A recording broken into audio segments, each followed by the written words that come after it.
Hi friends, இப்போ நம்ம என்ன பண்ண போகிறோம் வந்து ஈவினிங் ஸ்நாக்ஸ் என்ன பண்ண போகிறோம், மோமோஸ் பண்ண போகிறோம். அது வந்து 2 வகையாக பண்ண போகிறோம். ஒன்று வந்து இட்லி பாலில் அவிச்சு பண்ண போகிறோம், ஒன்று வந்து எண்ணெயில் போட்டு பொரிச்சு காமிக்க போகிறோம். அதுக்கு இப்போ என்ன சோம்பு போட்டுக்கலாம் கொஞ்சோண்டு, அப்புறம் வந்து போட்டுக்கலாம். அதுக்கு தேவையானது இஞ்சி போட்டுக்கலாம் பாருங்க.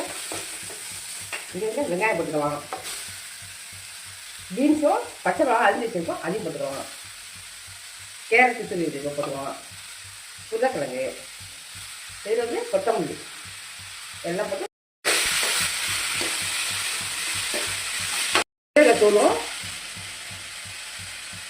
சீரகத்தூளும் மிளகு தூளும் போட்டோம். நல்லா இருக்கும், டேஸ்ட் நல்லா இருக்கும். போட்டுக்க தேவையானது போட்டுங்க, வாசமாக இருக்கும். இதுக்கு முக்கியமானது ஒன்று போடுறோம். என்னன்னு பார்த்தீங்கன்னாக்கா உப்பு போட்டுக்கிறோம், சால்ட்டு போட்டுக்கிறோம். அதுக்கு அதனால் இந்த பதம் போதும். இது ஆஃப் பண்ணுங்க. இது ஆறு போதும்.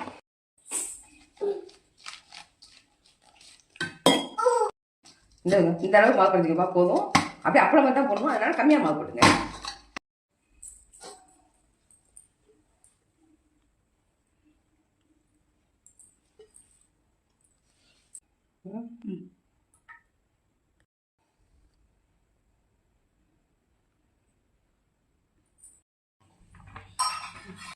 இங்கே இருக்குப்பா. இப்போ இப்படி இப்படி வச்சுருக்கோம். இந்த மாதிரி பண்ணி வச்சுங்க. 6 வந்து அவிச்சிப்போம், 6 வந்து எண்ணெய் போட்டு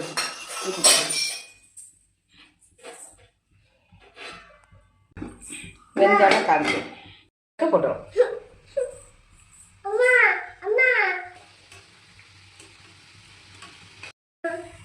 இந்த கலர் எடுத்துங்க, ரொம்ப கருவை வேணும். இது வெந்துட்டு பார்த்தீங்களா, சூப்பராக இருக்கு.